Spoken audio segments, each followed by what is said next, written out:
Hi, I'm Andrew Foster, a clinical professor here at Duke Law School, and I'm so pleased to be joined today by Abdul Rasheed, President and CEO of Franklin-Vance-Warren Opportunity, Inc., a human services and community development organization based in Henderson, North Carolina.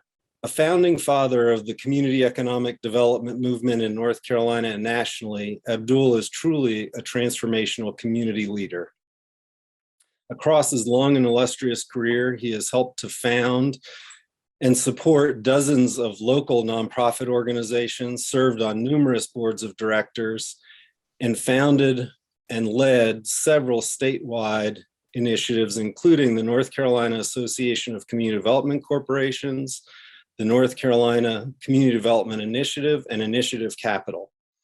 Through his work, Abdul has helped to raise and invest hundreds of millions of dollars in local nonprofits committed to expanding affordable housing and community development in low-wealth communities in the state.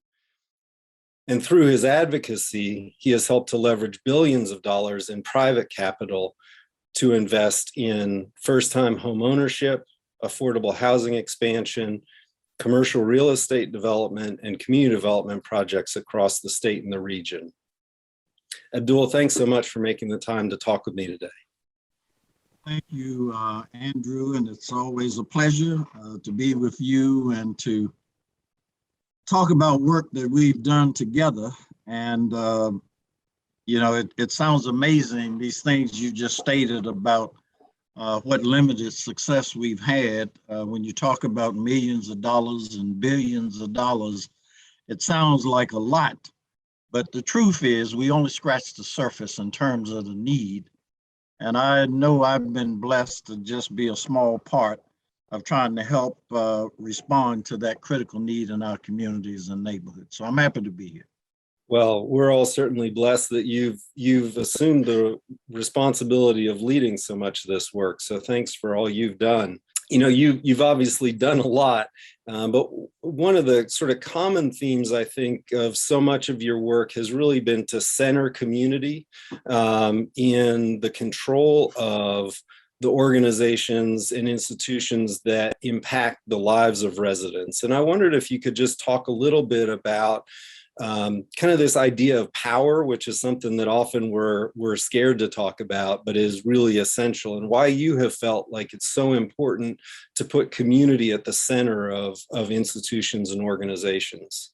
Well, one, let me say that's the way I was taught, both from early cultural environment that I grew up in, that we should work and aspire to own something.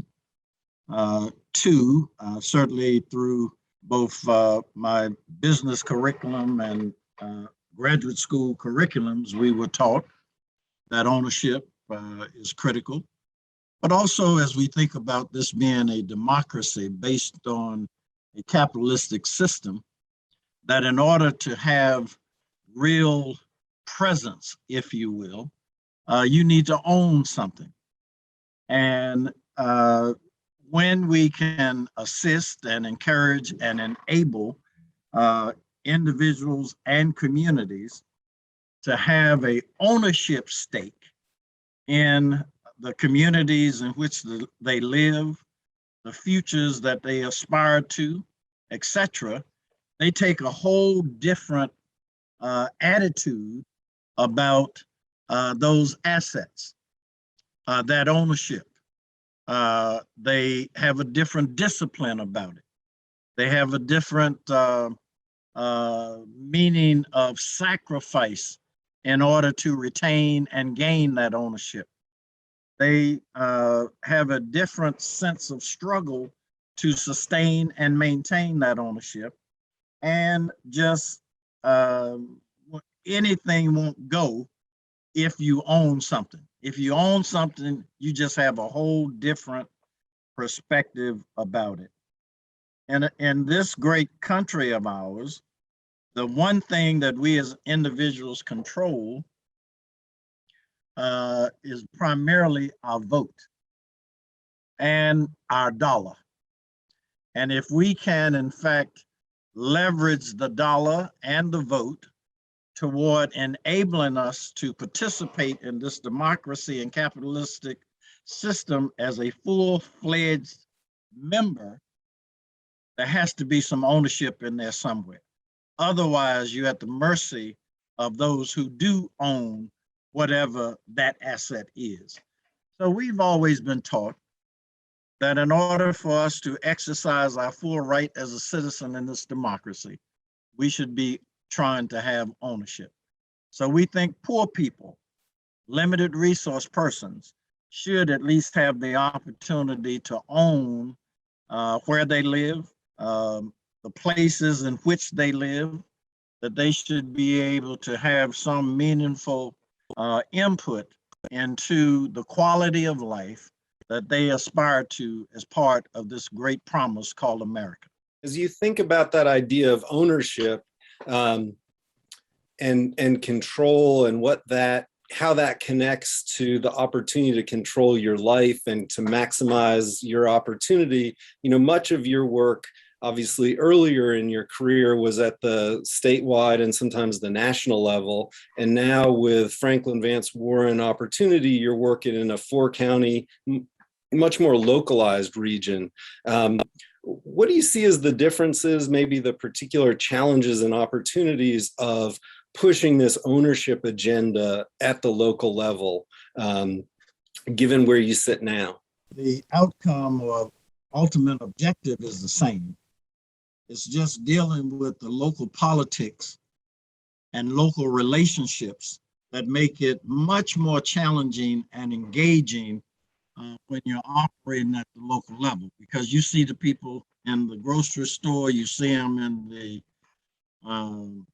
barber shop, you see them in the movie theater, wherever it is you're moving, you have more direct contact, and more than likely, there are family and other relationships that are directly engaged in any advocacy, any work, any partnership development that's happening at the local level.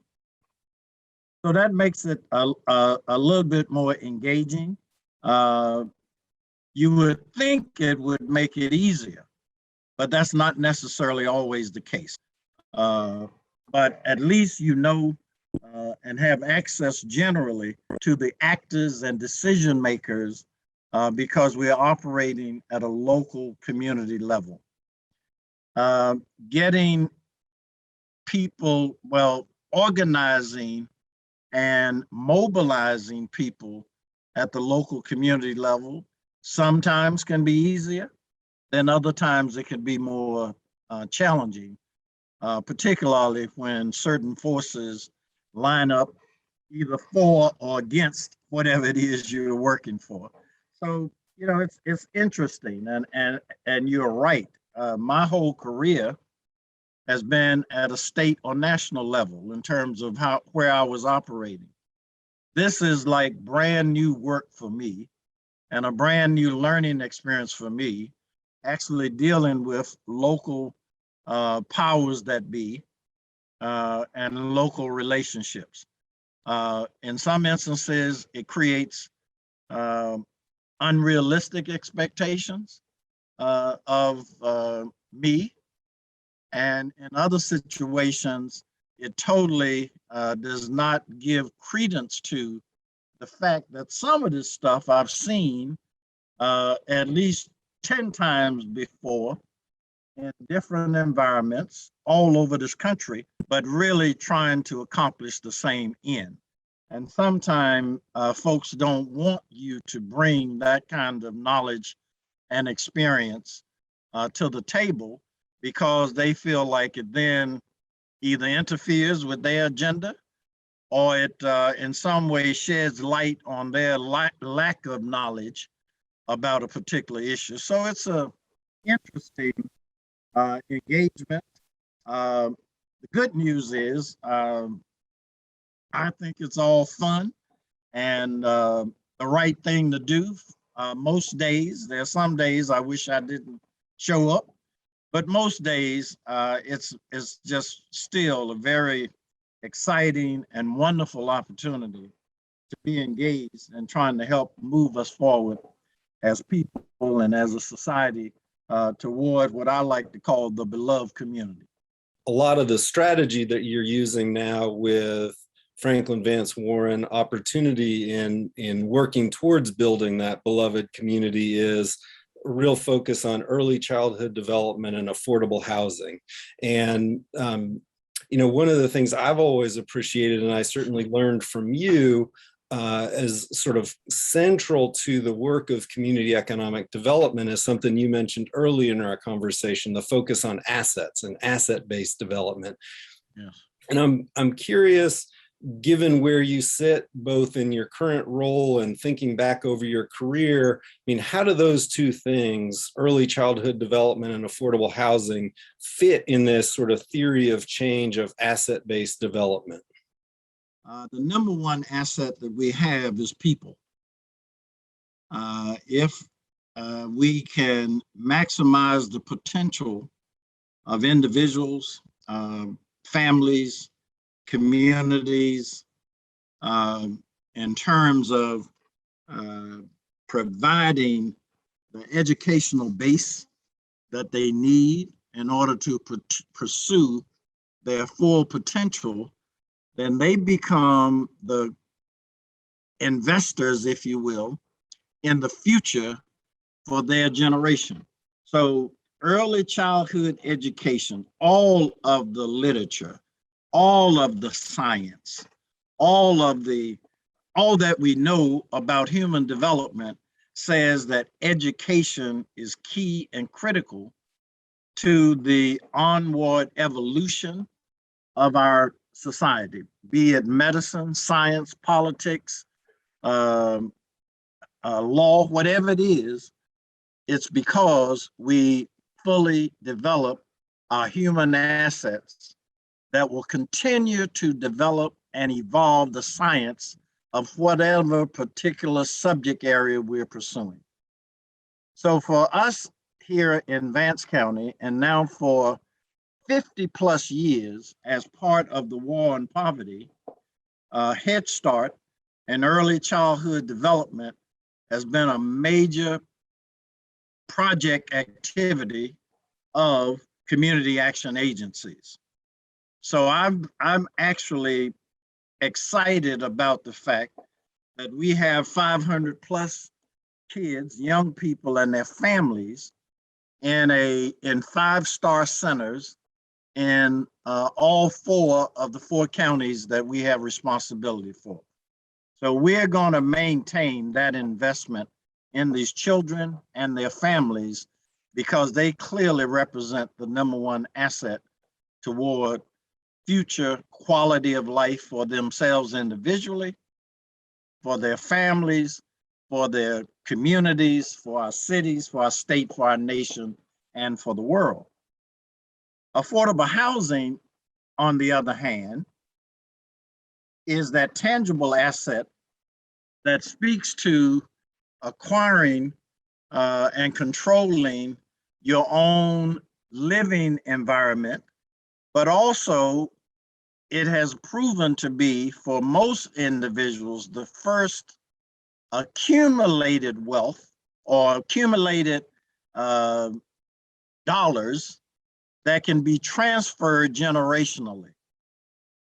And if we can help individuals own their own home, one, they control their own environment in terms of living and growing and culture, et cetera, but also if they've purchased in a good place in terms of the community, that asset will grow. It will become greater in terms of value than what they invested. For myself, for instance, I invested in my real estate, my home, 5 times more than what I really needed. But for me, it was part of a savings account. It was a sure way of me saving. Now, I didn't know the housing debacle was going to happen and cause us to lose a lot of our growth and value in our real estate. could not have anticipated that. But short of that kind of catastrophe, generally, real estate will appreciate. And as it appreciates, it offers an opportunity for people to educate, use those that appreciated value to send their children to college, to invest in a small business, or to just pass those that appreciated value on to the next generation. Proven and tested methodology. It works. So we have always embraced home ownership, and even if it were multifamily development, that if we could have a nonprofit participate in the ownership of even the rental properties in given neighborhoods and communities, it still represented an asset that people had some ownership in by way of a housing nonprofit or a community development corporation. It still gave them an ownership stake in determining the quality of life in their neighborhood and community. So we've always embraced housing and housing development, for-profit, nonprofit, multifamily, single family, as part of our formula for addressing upward mobility in communities going forward. Kind of building on that, these big issues of promoting quality of life, promoting upward mobility, giving everyone the opportunity to achieve their potential. You've obviously put in a lifetime's work, and clearly you're not done, but we're getting to the point for both of us where there's a new generation of leadership that's coming forward.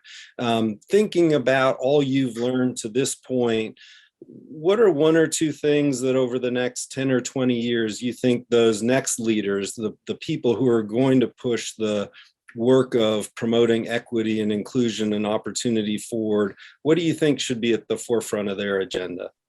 Because of the emerging diverse population that we have, particularly in America, if we don't preserve the right to our vote, then we're going to lose the chance to sustain a healthy democracy. So I think that's critically important in order for us to have the representation that represent every aspect of our society. We've got to have the vote protected. Secondly, I think we have to now also work to build deeper relationships across differences. Unfortunately, our freedom now has become divisive to us. And what I mean by that is the fact that I have the right to be, quote unquote, a conservative now has become so divisive to us as a people and a society that it hinders us being able to do what's in the best interest of us all. The freedom to now be called a so-called liberal in the far left sense of liberal has become so divisive to us now. And so we have to figure out where is the common ground that will allow us to move forward and still have the right to be diverse, to be different, but yet find common ground that will allow us to move forward. Because as we are operating today, in my humble opinion, we're only moving toward more ways to work against each other. And democracies don't stand when they're divided. We can have different approaches, but we must have the same common goals. We can have different strategies, but we still have to have the same common goals. So for me, It's really about how we preserve our vote as a democracy and how we work to find common ground across differences that will allow us to move forward as one society, one common democracy, working for the common good of all. That's what I see right now as the major challenges over the next 10, 20 years, is how we manage our relationships and how we protect our vote. You know, one of the first people you introduced me to was Willis Williams. And I think Willis was the first Black person elected to the county commission in his county. You know, and that was what, 30 years ago. And we're in this period of real, I think, racial retrenchment, right? And I think that's at least part of what you're talking about in figuring out how to preserve our democracy. And over the course of American history, at these times where there have been movements towards greater equality along racial lines, there has always been a pushback, right? And the most dramatic, obviously, examples of that are the Civil War, and then Reconstruction, and what happened at the end of Reconstruction in the South. I guess, you know, you're in a particular community now, Henderson and in Vance County, and working in this 4-county region, and you sort of alluded to this with, you know, you're there, you're making things happen, and there are some people who are supportive and some people who are in opposition.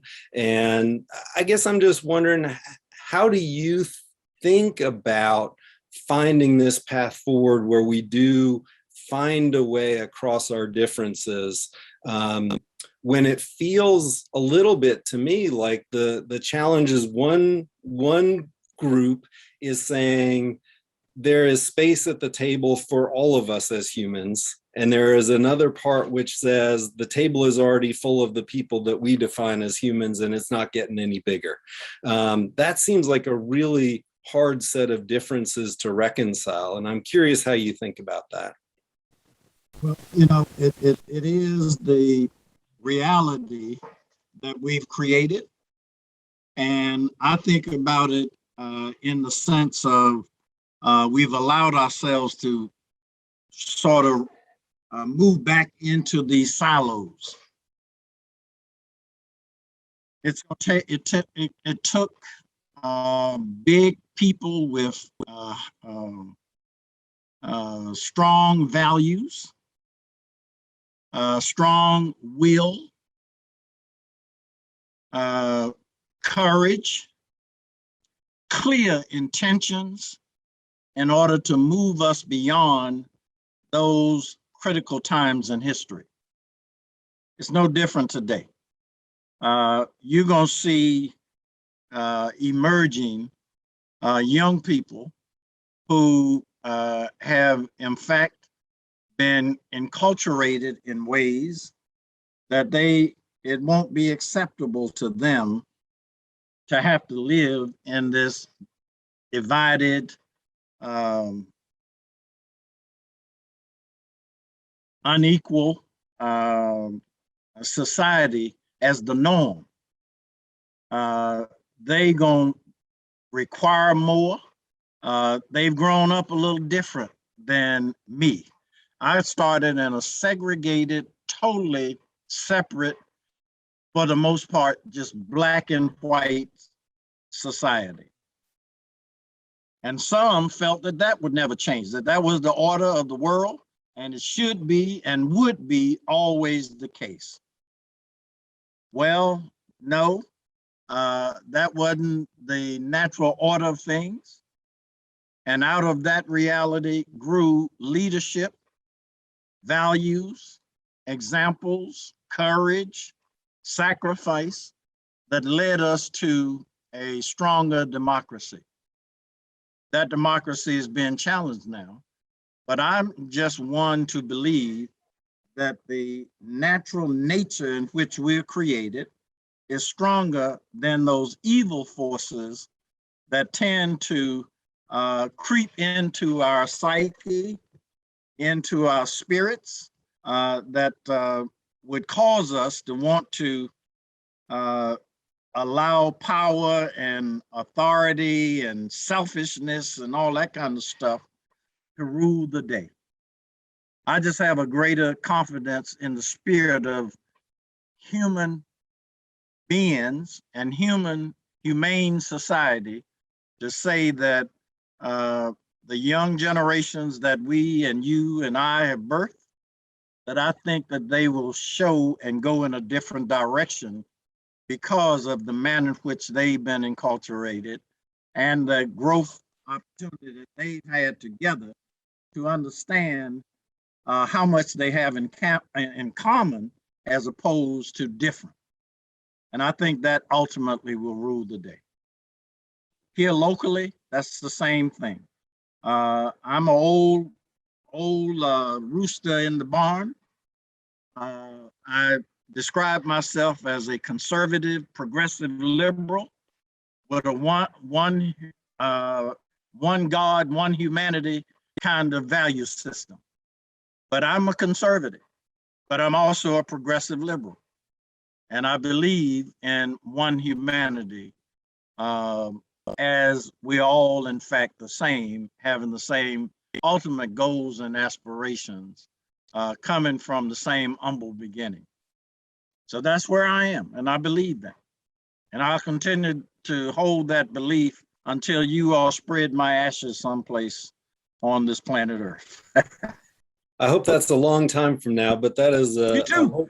Me too. I'm not in no hurry.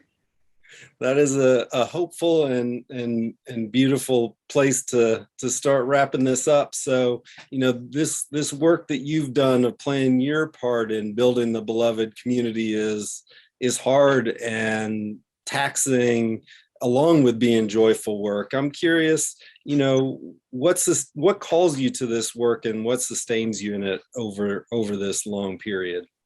Well, first of all, for me, it's not work. That's what really sustains me in it.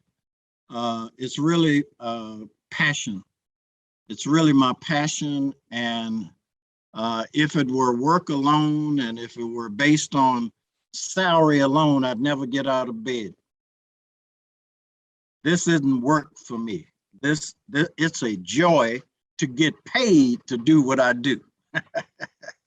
But it's not work. It's passion.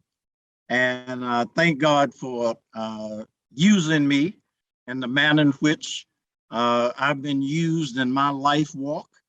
And I pray that I will continue to be used in a way that hopefully will continue to fuel my passion and allow me, I hope, to make a contribution to the good for all people for all times.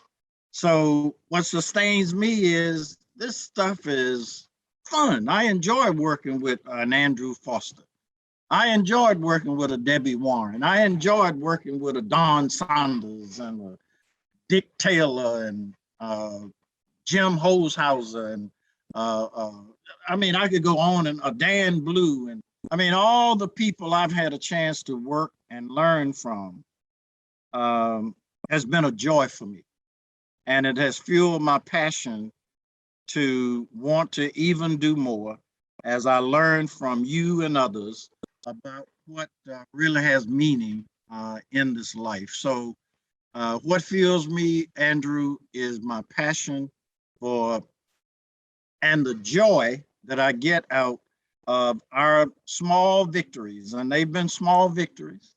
Every day we have something we can celebrate. So that keeps me moving forward and wanting to be a part of this work. It's passion. It's really just passion. It's good stuff. I enjoy it, have enjoyed it, still enjoy it, And as long as I'm having fun, thinking that I'm doing the right thing or trying to do the right thing, I feel good about where I am in life. Well, that's a great place to wrap this up. And this has been an absolute joy. And I have appreciated everything that you have taught me and look forward to the opportunity to keep doing this work together. So thank you so much for taking the time to talk with us. Thank you. And I'm excited about all the work that you've done and all the contributions that you've made. And like you say, I hope we have a chance to do a few more things together while I'm still sort of able to move around and be engaged. So I look forward to the work going forward. Thank you. Thank you, Abdul. Have a great afternoon.